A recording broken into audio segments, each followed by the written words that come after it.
VBDL Lawrence Branch presents Explore with Mr. Jeff, Poetic Postcards. So first of all, this is Mr. Jeff, and I'd like to welcome everybody to our first ever video Explore.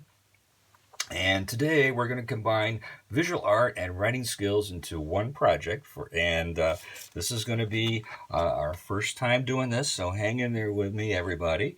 And to start off with, I want to first tell you a little bit about the different sizes that you might want to consider for your postcard.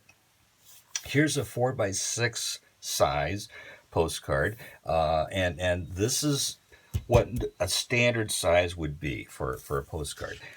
You're going to need a postcard stamp for that one. These are 35 cents for the postcard stamp. Another size I like is 5x7, and gives you a little bit more space to create and write. And that one is a stamp that looks like this. These are forever stamps. Of course, you get all kinds of different designs. These are 55 cents. Now, of course, if you're going to be sending your postcard throughout the United States, you would use one of those stamps.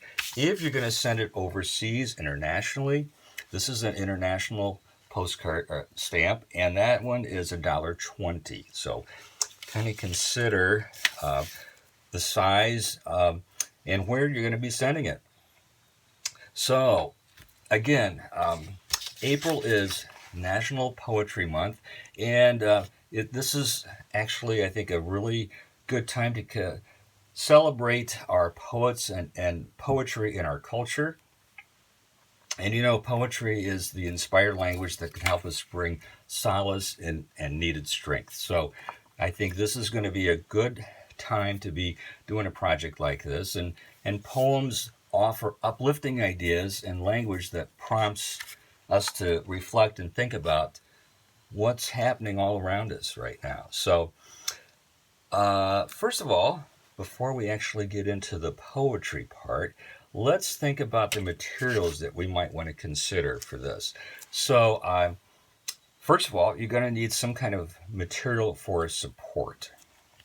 Now, if you look around your house, again, you can use anything. There are no right or wrong materials to use here.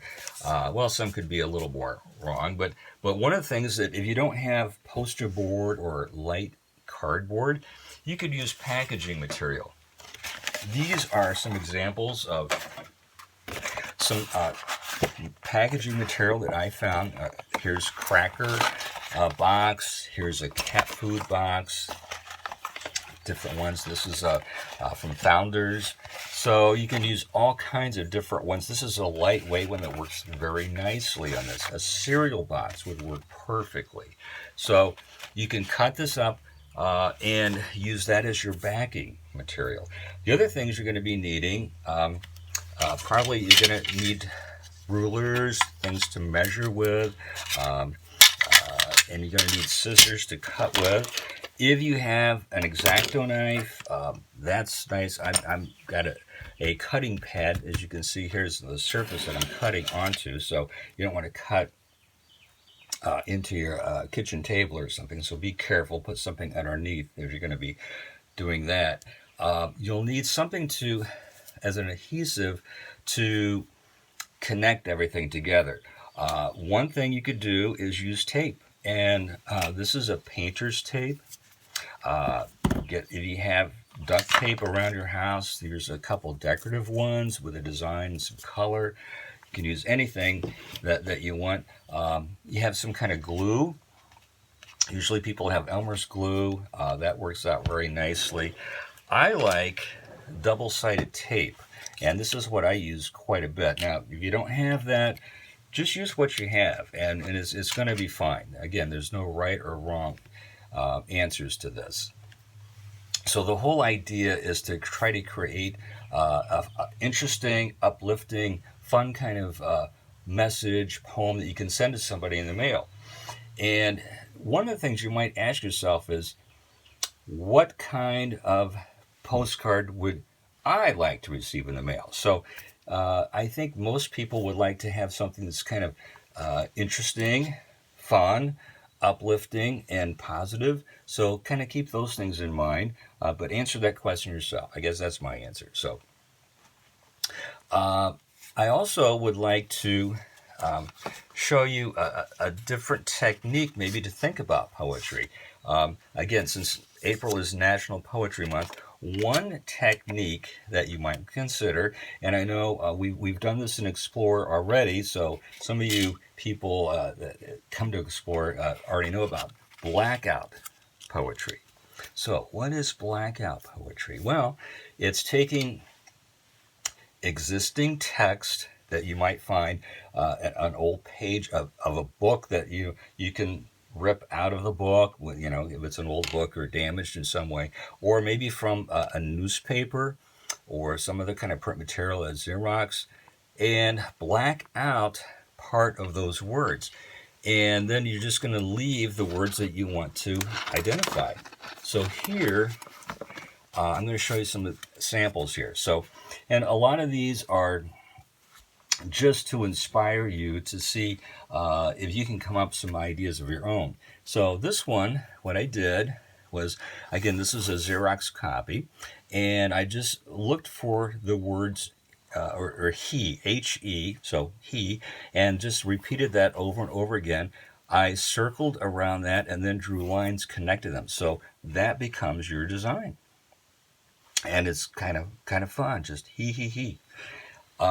Here's another one that was a dictionary that I circled around the words that I wanted to feature. And then I colored in the background with colored pencil and marker, and I used some pen here at the bottom, just to kind of make a design in here. So some of these are kind of quirky and fun, and they don't always have to make sense, but it might make people think a little bit. So the design on this one, again, I use a black marker to block out certain things, circling certain words and phrases, and then use the pens in the background. This one has a repeated line to it over and over around the outside of the design, and a combination of different colors. This one says, "Oh, look, a big one, now passing. I don't like it," said the officer. All right, and here's a few other ones. Using a repeated line, a real linear quality. Got browns and blacks in this one. Here's another one here. And here's one that says, "A shark gets his teeth because the nose will be able to imagine the peach." This one actually came from James and the Giant Peach, the story, and it was a copy from a page from that. So this is just a Xerox copy, which a lot of these are. So hopefully this will inspire you for getting some ideas of your own. Okay, so I'm just going to kind of go through those. Some other ideas. This is kind of similar to the blackout, but this was using the tape, the painter's tape that I just showed you here, and I cut it into strips and attached it over to certain areas of the cardboard. Then I added letters to here, and I had some stick-on letters. Can you imagine what kind of packaging this came from? Well, if you said cereal box, you'd be right. And if you said grape nuts, you'd be perfectly right. So this is from a cereal box. Here's another one from that same cereal box, another grapefruit, but it turned out way different. So you can see the difference here in these two. This one I used a lot more lines with the marker and the pen. I also used a red tape to add to this one and circled around certain letters I wanted to feature. So that's a whole different kind of look from the same package. Okay, here's one that I did a design. I just had a yellow paper that I had as my support. I attached that to the backing, which was the light cardboard, and then I used a pen and along with the colored pencils. These were some letters that I had. They don't make sense. They're just letters, the shapes that I thought were kind of interesting. So it doesn't really spell anything. Here's one that was, if you know the artist Dale Chihuly, who is a glass artist, this is one of his sculptures. And I added some letters to this one and then added some lines throughout the whole design on that one. A few others. These were some drawing ones that I did just using colored pencil. And again, one of the things you consider is, do I want this to be horizontal? Do I want it to be vertical? So you can decide whatever direction you want it to go. This is one that I used some paint with, and I splattered the background, and then I used construction paper to cut out the shapes, and then some little white tape to put around the outside. This one I think could go either horizontal or vertical, whichever way you think is going to be good. Another feature that I like to use is a vinyl tape. Now, probably I'm assuming most of you probably don't have that, but you can use a substitute duct tape or other kind of tapes for this too. Now these were cut with a sharp x-acto knife. Some of these I had a punch to punch out the circles with, and these are some nice bright colors. So here's a few here, and again, you can think about what direction you want to go, vertical or horizontal.